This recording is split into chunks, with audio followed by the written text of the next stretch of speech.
Our Bible reading now is from Exodus chapter 3, verses 7 to 20. And then later you're going to love hearing Matt unpacking it for us. So from Exodus 3, the Lord said, I have indeed seen the misery of my people in Egypt. I've heard them crying out because of their slave drivers, and I'm concerned about their suffering. So I have come down to rescue them from the hands of the Egyptian, to bring them out of the land into a good and spacious land, a land flowing with milk and honey, the home of the Canaanites, Hittites, Amorites, Perizzites, Hivites and Jebusites. And now the cry of the Israelites has reached me, and I have seen the way the Egyptians are oppressing them. So now, go. I am sending you to Pharaoh to bring my people, the Israelites, out of Egypt. But Moses said to God, who am I that I should go to Pharaoh and bring the Israelites out of Egypt? And God said, I will be with you. And this will be the sign to you that it is I who have sent you. When you've brought the people out of Egypt, you will worship God on this mountain. Then Moses said to God, suppose I go to the Israelites and say to them, the God of your fathers has sent me to you. And they ask me, what's his name? Then what shall I tell them? God said to Moses, I am who I am. This is what you are to say to the Israelites. I am has sent me to you. God also said to Moses, say to the Israelites, the Lord, the God of your fathers, the God of Abraham, the God of Isaac, and the God of Jacob has sent me to you. This is my name forever, the name you shall call me from generation to generation. Go, assemble the elders of Israel and say to them, the Lord, the God of your fathers, the God of Abraham, Isaac and Jacob, appeared to me and said, I have watched over you, and I have seen what has been done to you in Egypt, and I have promised to bring you up out of your misery in Egypt into the land of the Canaanites, Hittites, Amorites, Perizzites, Hivites and Jebusites, a land flowing with milk and honey. The elders of Israel will listen to you. Then you and the elders are to go to the king of Egypt and say to him, the Lord, the God of the Hebrews, has met with us. Let us take a 3-day journey into the wilderness to offer sacrifices to the Lord our God. But I know that the king of Egypt will not let you go unless a mighty hand compels him. So I will stretch out my hand and strike the Egyptians with all the wonders that I will perform among them. After that, he will let you go. Good morning. I wonder if I could start you out with a bit of a dare. Could you turn to someone else in the room with you, if there's anyone else with you, or maybe put on the chat, what is it that you have done that you would never do in your day-to-day life? What is it that you can remember doing that you were prepared to do and you did somewhere else, but you would never do in your day-to-day life now?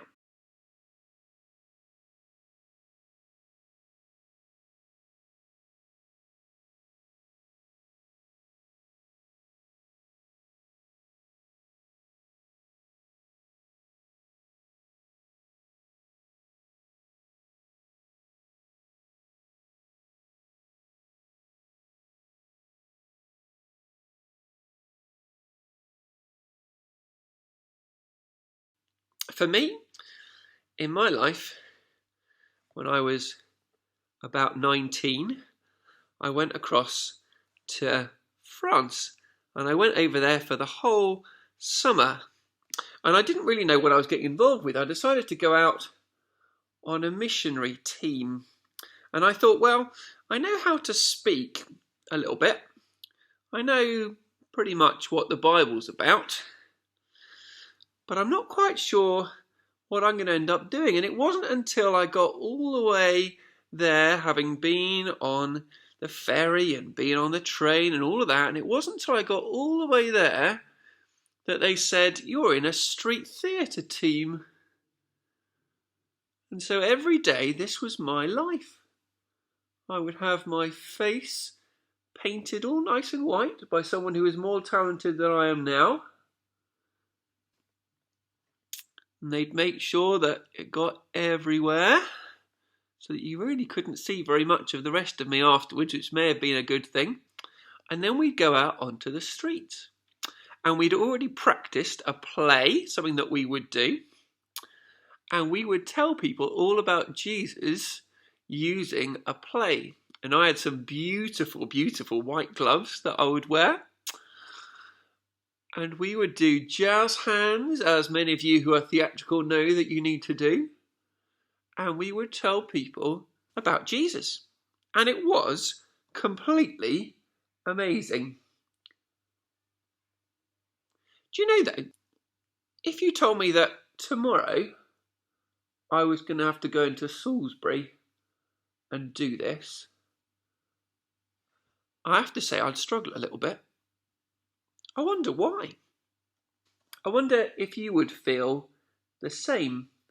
If there's things that perhaps you've done in other contexts, other places where you've been really brave and you've stepped out for God, but actually in your home context, in your office, in your school, it's suddenly really, really difficult. Perhaps some of our young people watching this, maybe when you were at Soul Survivor, it was super easy to pray for people. It was quite easy to listen to God. But actually, in your home context, it's a bit more tricky. At school, it's a bit more tricky. Thinking a bit about our series so far about risk. We started off thinking particularly about Abraham. And Abraham did something huge.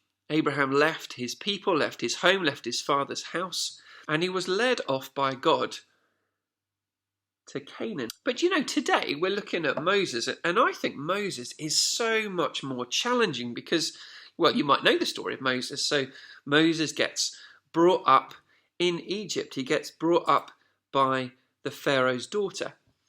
And when he's there in Egypt, he sees and he learns that he isn't really an Egyptian, that he's part of the Hebrew people, part of the people who at that time were slaves in Egypt.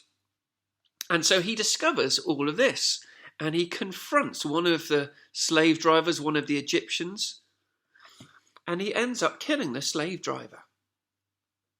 And people hear about this, and so he runs off into the desert knowing that what he has done is going to land him in a lot of trouble.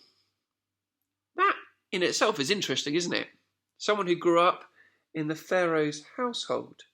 You would have thought killing one ordinary slave driver wouldn't have landed him in that much trouble, but it did. He clearly realised what was at stake, and so he runs off into the desert, and he finds at the well a group of women who were trying to get water, and he ends up going back afterwards to their father's house and marries one of them. Our passage today begins when he's going out into the wilderness with his flocks, and he sees the burning bush, and he sees that there's something significant there, something different that's going on. And so he goes closer, realizing that the bush isn't in fact burning up at all, but there's something different that's going on there. We know, of course, that this was actually God trying to get his attention. And a voice speaks. In the text it says an angel of the Lord. Interestingly, the word angel there can also mean a messenger. So the word in the original is malak, and it could mean a messenger. So like the messenger part of God calls him to come close. That in itself is interesting, isn't it?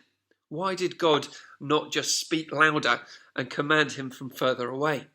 But he doesn't. God asks him to come closer. And as soon as Moses realizes this is actually God he's speaking to, he covers his face, he hides his face. He clearly understands something about the greatness of God. And then the very next verse, we see how God has not been hiding his own face. He hasn't been hiding his eyes. He has been hearing and seeing and aware of the oppression of his people, of the children of Israel, as he continues to call them. He has heard their oppression. He's heard the way that they've suffered. And of course, all of this isn't out of the blue. If you go back to Genesis chapter 15, Abraham is told that his descendants will suffer for 400 years in Egypt. In fact, 430 years had passed before Moses finally gets to lead them out of slavery. So they've had this whole period in Egypt. The people of Israel perhaps had not experienced much of God in slavery. Maybe that's why Moses goes with this testimony, this amazing experience of God. And so God tells Moses, not go, but come. God is going to go with him into Egypt. And I think the most challenging thing about all of this is that unlike Abraham, who was sent somewhere new, who was sent somewhere he hadn't been, who was sent somewhere to people who'd never seen his face, Moses is sent back to his home turf. He's sent back to the place where he grew up, sent back to talk to people who probably would have known him. I don't know about you, but I would never do this in my hometown. Moses is sent back to the place where he is from. And there's such a challenge in that, isn't there? How would we feel? How do we feel on our home turf? How can God somehow free us from our worries and our concerns so that we can wholeheartedly serve him where we are? One of the fascinating things about this passage is that it's so easy to see it all from Moses' perspective. But let's just take a minute and let's see about seeing it from God's perspective. God had allowed his people to be in captivity for 400 years in Egypt. He'd seen and heard what was going on. And then he calls Moses to him. Moses is confused, first of all, who he's being called by at all. And so God needs to explain this is the God of Moses' ancestors. Even though Moses had spent his whole life in Egypt, he knew that he had heritage as part of the Israelites. And so God is saying, look, this is what it means to be part of Israel. This is what your ancestry actually means. You know that you're an Israelite, but this is what an Israelite actually is. Someone who knows God, someone who's part of the people of God. And so God sets him straight. This is who I am. And of course, Moses is a bit freaked out by this, unsurprisingly. But then God says, look, this is what I'm going to do. If you look from verses 7, just notice how many times God is speaking using I. He's not primarily talking about Moses at all. He's talking about what he's going to do. I have seen the misery of my people. I have heard them crying. I have come down to rescue them.